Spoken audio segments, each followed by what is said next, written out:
Hello बच्चों, question है which of the following complexes are diamagnetic. इनमें से कौन से कॉम्प्लेक्सेस हैं जो डायमैग्नेटिक कैरेक्टर शो कर रहे हैं। राइट,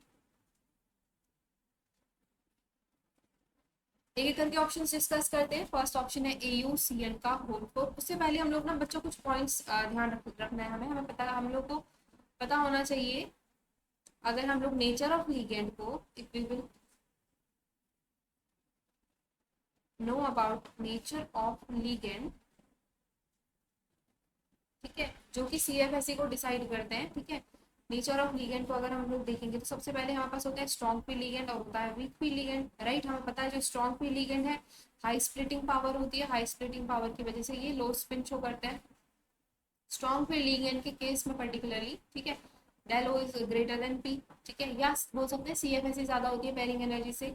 वीक फील्ड लिगेंड के केस में क्या होता है, वीक फील्ड लिगेंड के केस में लो स्प्लिटिंग पावर होती है। ठीक है, weak field ligand has a low splitting power which means they show high spin complexes। ठीक है, हाई स्पिन का मतलब ये है कि इसकी जो पेयरिंग एनर्जी होती है वो ज्यादा होती है CFSE से।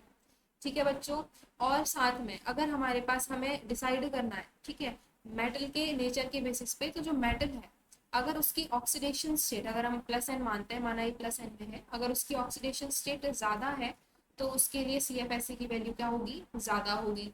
राइट, नेक्स्ट हम लोग ये डिसाइड करते हैं, अगर हम ग्रुप में ऊपर से नीचे की तरफ जा रहे हैं, फॉर एग्जाम्पल हम लोग 3D से 4D से 5D में जा रहे हैं। ठीक है, तो ऊपर से नीचे की तरफ जाने में, यानी कि प्रिंसिपल क्वांटम नंबर के बढ़ने पे CFSE की वैल्यू क्या होती है, बढ़ती है।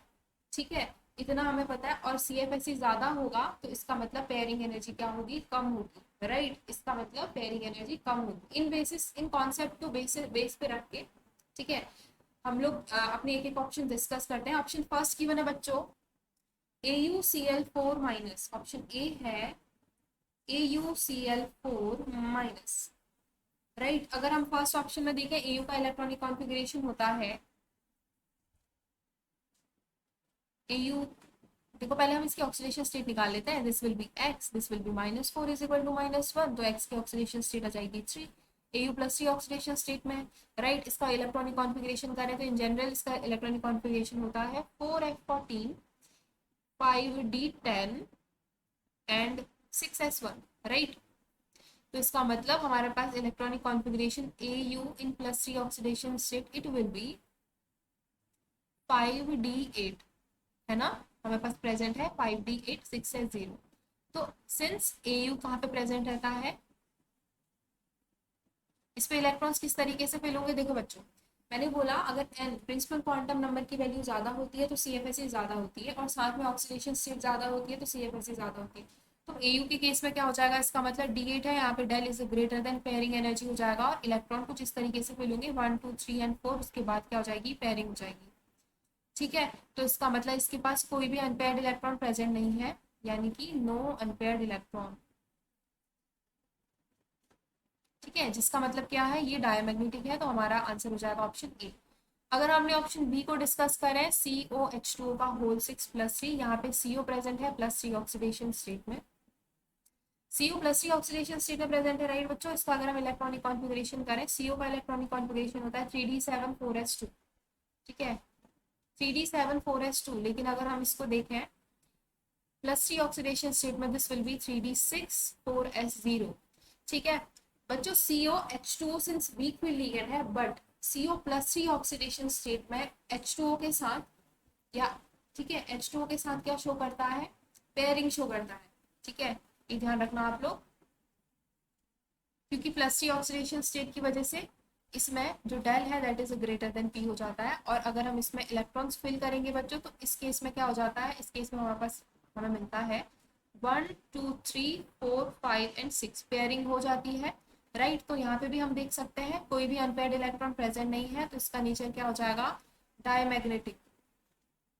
ठीक है बच्चों, अब यानी कि ये भी हमारा करेक्ट होना चाहिए। अगर हम ऑप्शन सी डिस्कस करें, सी ऑप्शन है COF6-3। ठीक है, अगर CO की ऑक्सीडेशन स्टेट यहाँ पे हम देखेंगे, सी ऑप्शन हम डिस्कस कर रहे हैं, COF6-3, इसमें अगर हम CO की ऑक्सीडेशन स्टेट देखेंगे तो 6 - x - 6 इज इक्वल टू -3, यानी कि ऑक्सीडेशन स्टेट की आ रही है 3। और CO3 ऑक्सीडेशन स्टेट में इलेक्ट्रॉनिक कॉन्फ़िगरेशन शो करता है 3d64s0। ठीक है, ये इसका लास्ट शेल इलेक्ट्रॉनिक कॉन्फ़िगरेशन है, राइट। लेकिन F एक वीक फील्ड लिगेंड है बच्चों, ठीक है, F एक वीक फील्ड लिगेंड है। तो सिंस CO+3 ऑक्सीडेशन स्टेट भी शो कर रहा है, लेकिन यहाँ पे F वीक फील्ड लिगेंड की तरह ही बिहेव करता है, ठीक है। F इस वाले में F के केस में क्या हो जाती है, इसमें लो स्प्लिटिंग पावर होती है। इसका मतलब जो पेयरिंग एनर्जी है उसकी वैल्यू ज़्यादा, this pairing energy will be more than del O। तो इस केस में अगर हम इलेक्ट्रॉन्स इस पर डालेंगे तो इस तरीके से इलेक्ट्रॉन्स फिल किए जाते हैं, ठीक है। तो यहाँ पे हमें दिख रहा है नंबर ऑफ अनपेयर्ड इलेक्ट्रॉन्स कितने प्रेजेंट है, 4 अनपेयर्ड इलेक्ट्रॉन्स प्रेजेंट है, ठीक है बच्चों, 4 अनपेयर्ड इलेक्ट्रॉन्स इसमें प्रेजेंट है, ठीक है। ये डायमैग्नेटिक था, ये डायमैग्नेटिक था, लेकिन ये क्या आ रहा है, पैरामैग्नेटिक। अनपेयर्ड इलेक्ट्रॉन प्रेजेंट है, राइट, तो ये हो जाएगा पैरामैग्नेटिक इन नेचर।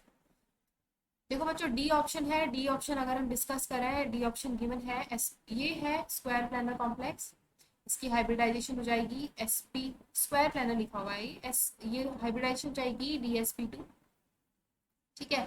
इसमें भी इलेक्ट्रॉन्स अगर हम भरने हैं तो CO is in +3 oxidation state, right, यानी कि ये भी D6 हो जाएगा, और इसमें भी क्या हो जाएगी, पेयरिंग हो जाएगी, और जो D है वो हाइब्रिडाइजेशन में इन्वॉल्व हो जाएगा, राइट। इसमें हो जाएगा 1 1 2 3 4 5 एंड 6, ठीक है, इस तरीके से। और साथ में क्या हो जाएगा, इसमें भी पेयरिंग हो जाएगी, और साथ में क्या हो जाएगा, जो डी है वो इन्वॉल्व हो जाएगा हाइब्रिडाइजेशन में। तो यानी कि ये भी डायमैग्नेटिक कैरेक्टर शो कर रहा है, क्योंकि इसमें भी कोई अनपेयर्ड इलेक्ट्रॉन प्रेजेंट नहीं है। तो बच्चों हमारे आंसर आ जाएंगे option A, option B and option D. I hope you understood well, thank you बच्चों।